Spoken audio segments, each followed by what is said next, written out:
Je suis choqué. Vraiment, je suis choqué.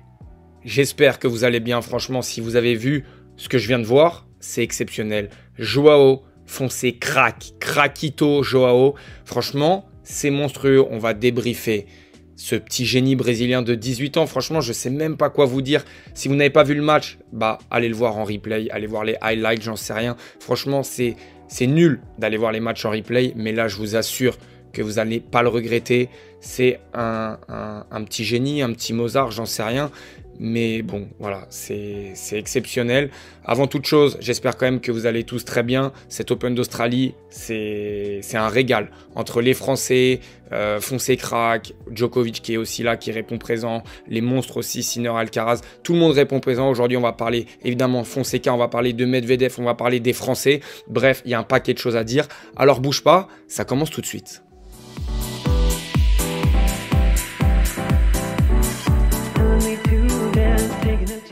Je suis choqué. En vrai, j'arrive pas à m'en remettre. On va en parler, hein, on va en parler, mais vraiment, c'est fou. Avant toute chose, je voudrais vous remercier ceux qui ont regardé la vidéo d'hier parce qu'il y a eu un petit problème de son.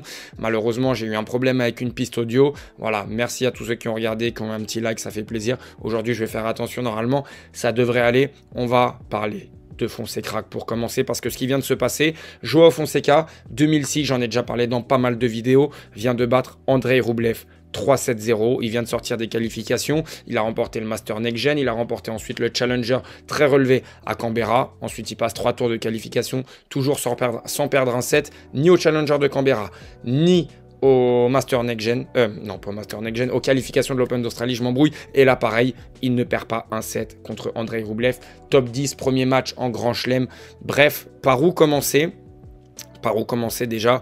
Perf XXL, j'ai envie de commencer par cette image de Andrei Rublev à la fin du match qui sourit tellement, il a compris, toi derrière la caméra t'as compris, moi j'ai compris, on a tous compris que là on a affaire à un monstre aussi gros que Carlos Alcaraz, il faut dire les termes, parce qu'à un moment on va faire des petites comparaisons, peut-être même plus, je sais pas, hein, vous me direz ce que vous en pensez dans les commentaires, parce qu'à 18 ans, franchement, Carlos Alcaraz, je ne le voyais pas aussi fort. Mais là, aujourd'hui, on va se concentrer sur Fonseca, ses forces, ses faiblesses. Si vous en avez, pour l'instant, je ne suis pas sûr d'en avoir énormément.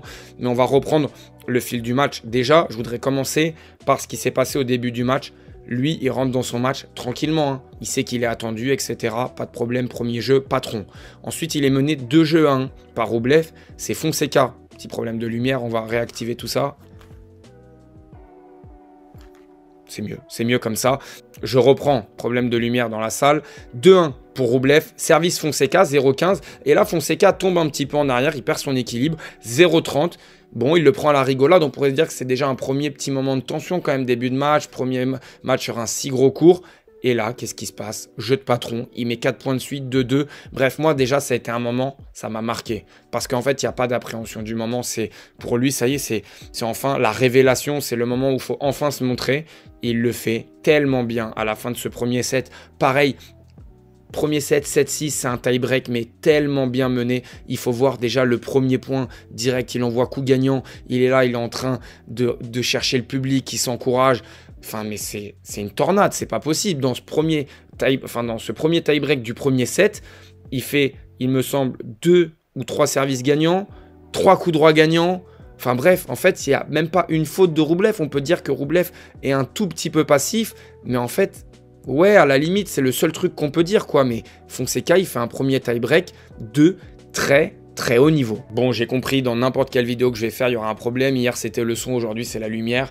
Voilà, des fois, je serai dans la lumière, des fois, je serai dans la pénombre. C'est pas très grave, ça va pas changer grand-chose pour vous. Mais voilà, déjà, ce premier set de Fonseca, il veut tout dire. Le tie-break, mais il est fou. Et derrière, on enchaîne. Deuxième set, on a un premier jeu accroché. Et derrière, il fait le break d'entrée pour mener et faire la course en tête.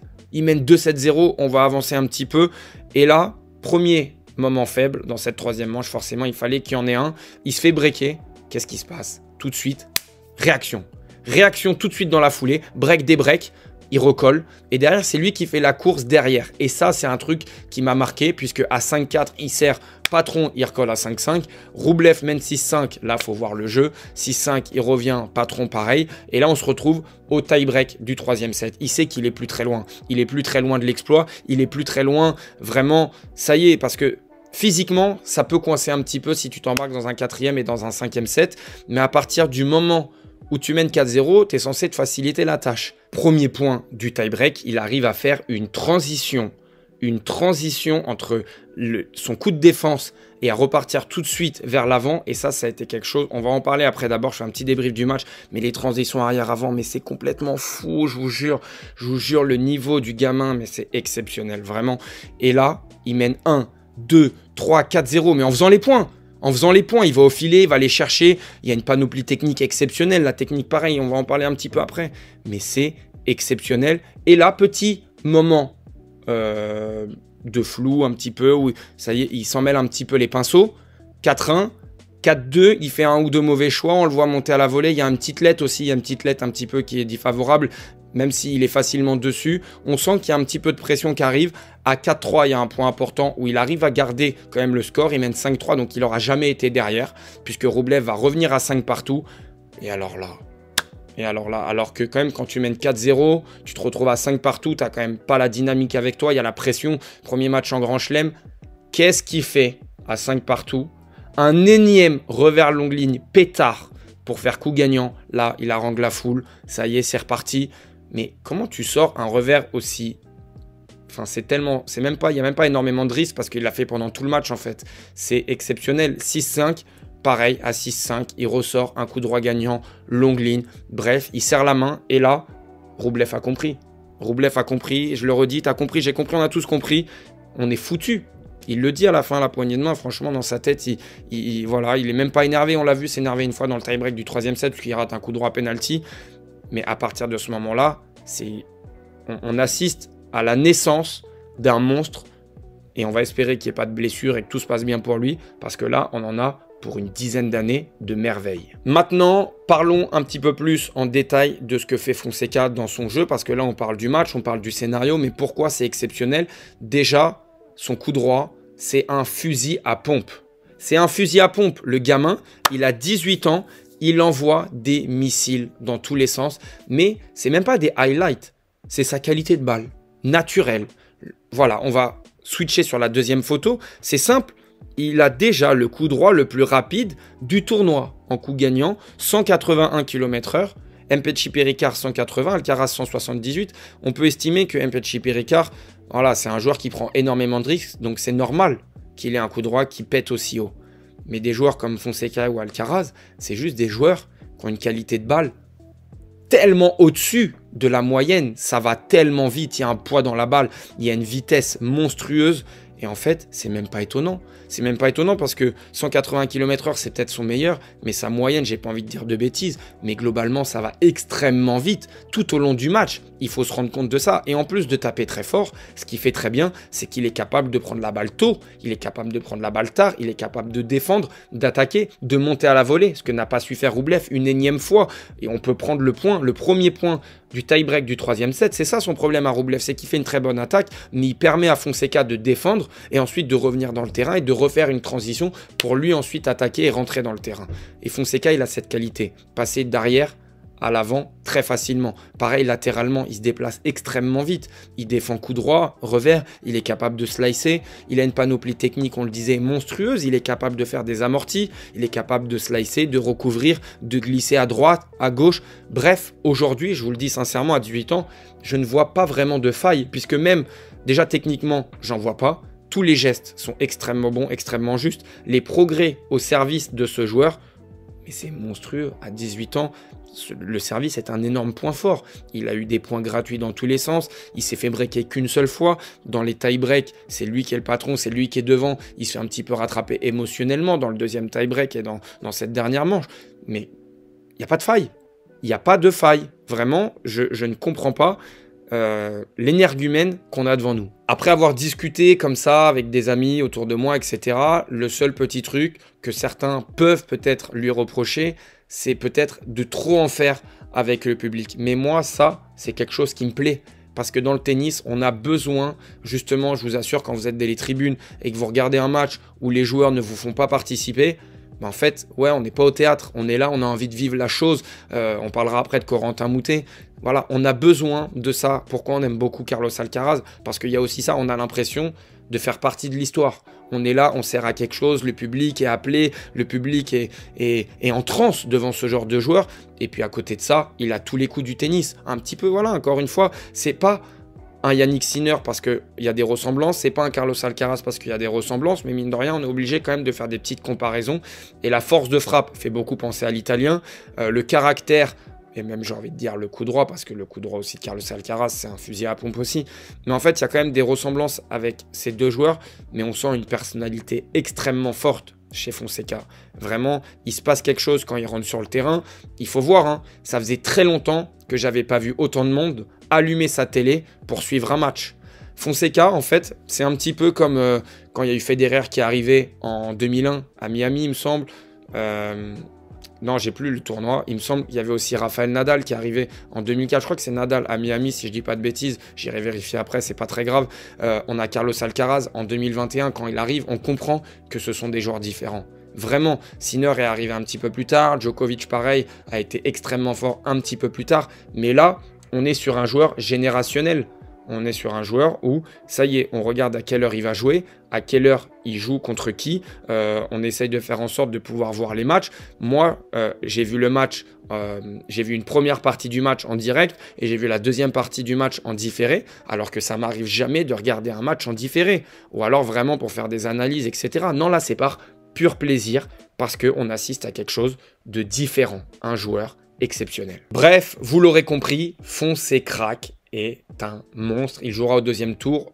Lorenzo Sonego, qui a d'ailleurs fait un des hot shots du tournoi et un des hot shots de l'année. Je vous invite à aller le voir. Malheureusement, je ne peux pas trop vous mettre les images. Question de droit d'auteur, vous l'aurez compris.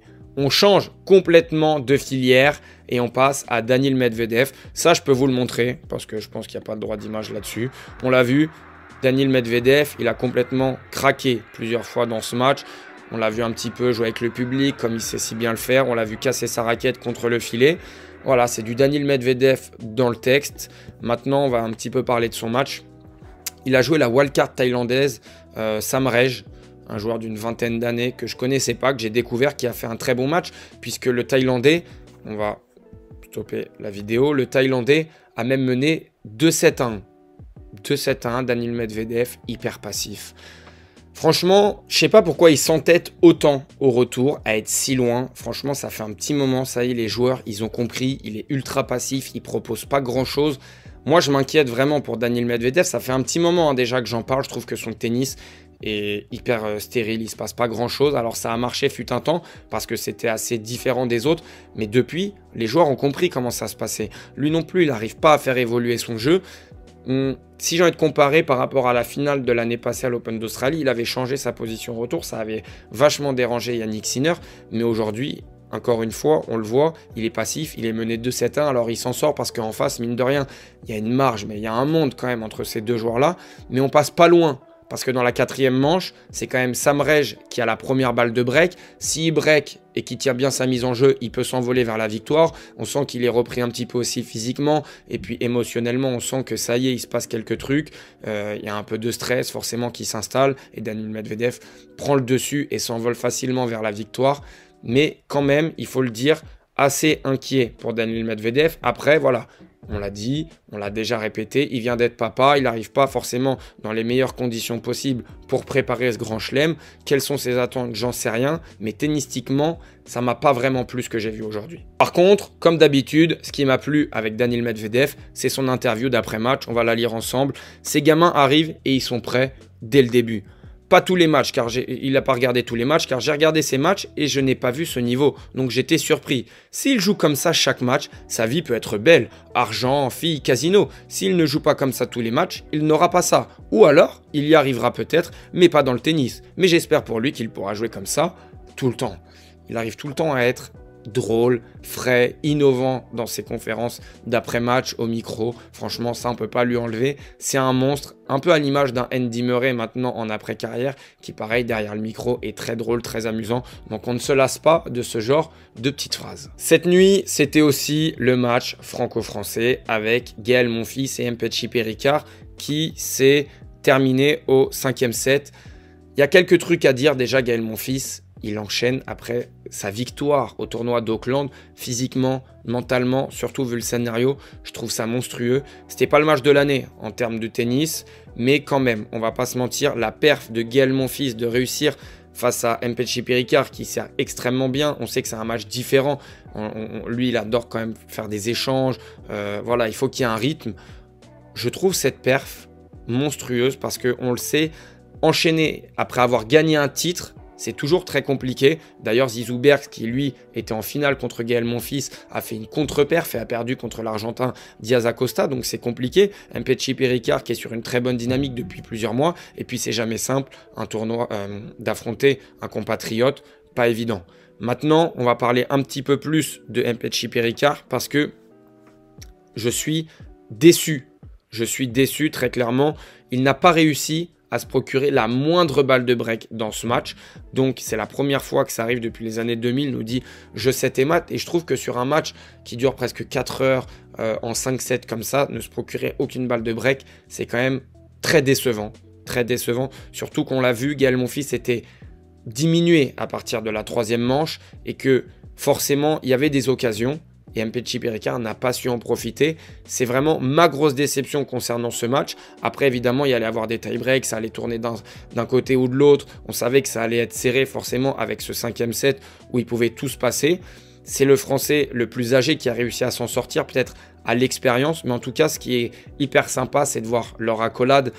Les deux joueurs s'entendent extrêmement bien. On sent qu'il y a le rôle du grand frère de la part de Gaël Monfils. On les a même vus en après-match faire un petit débrief en salle de gym sur un vélo. Donc voilà, c'est hyper bon enfant, ça se passe très bien. Mpetshi Perricard, il faut le dire, a une très bonne attitude sur le terrain et en dehors du terrain. Il a dit qu'il était forcément frustré de perdre ce match, mais qu'il s'était très bien comporté, qu'il avait tout donné et qu'avec le travail, ça allait fonctionner. Donc ça, c'est une très bonne mentalité. Donc il y a quand même un point négatif tennistiquement, c'est le retour. Le retour, il ne faut pas le négliger parce qu'il y a des énormes progrès à faire. Mais sur tout le reste, on doit le dire, c'est un joueur qui est très sérieux et un garçon en dehors du court aussi qui est très sérieux. Un petit mot sur Corentin Moutet. J'ai vu quelques images, mais j'ai pas vu les matchs. Les autres, j'ai vu les matchs, donc c'était plus simple d'en parler. Corentin Moutet, j'ai vu le premier set et le début du deuxième. J'ai vu que déjà, à 4-4 au premier set, ça faisait 1 heure que ça jouait. C'est du Corentin Moutet dans le texte, voilà. Il perd cette première manche, derrière on a vu un Popyrin diminuer. Le Français, lui, a réussi à en profiter. C'est une très bonne chose. Il y avait une très grosse ambiance. Très grosse ambiance. Déjà, avec Corentin Moutet, il y a toujours une très grosse ambiance. On le sait qu'il y a aussi plein de supporters français qui sont là-bas chaque année, qui mettent le feu. Corentin Moutet, lui, s'est chauffé un petit peu avec le public. À un moment, il a fait un petit service cuillère qu'il a raté. Le public l'a un peu hué. Il a rigolé, il l'a chauffé, il l'a chambré. Voilà, c'est du Corentin Moutet dans le texte. Ça reste une belle perf quand même d'éliminer Popyrin chez lui à domicile, même s'il est diminué. Mais globalement, ça reste quand même une très belle perf de Corentin Moutet. Donc franchement, c'est beau. On a pas mal de Français au deuxième tour. On va regarder d'ailleurs les résultats de cette nuit un petit peu plus en détail. On a Berrettini qui a assuré face à Cameron Norrie. On a Manarino très logiquement qui s'incline face à Khachanov. On a Holger Rune. Holger Rune qui a fait du Holger Rune. Voilà, je perds un set, je gagne un set, je mène 2-7-1, je me fais rattraper. Et puis dans la 5e manche, il faut quand même lui donner ce crédit. Il est quand même très souvent clutch dans les dernières manches. On se rappelle face à Koboli à Roland Garros. Donc voilà, Holger Rune, hâte de voir la suite. Moi, je l'avais mis perdant. C'est pas passé loin. On verra ce qui se passe dans les prochains tours. Il y avait un match qui m'intéressait aussi, c'était Musetti-Arnaldi. Parce que j'ai vraiment envie de voir Musetti faire une très grosse saison. Ça y est, il rentre dans le top 20. Moi, j'ai envie de le voir se rapprocher du top 10. On verra ce que ça donne. Shelton, pareil. Il a assuré l'essentiel avec un scénario assez intéressant où il a été solide pour s'en sortir 3-7-0.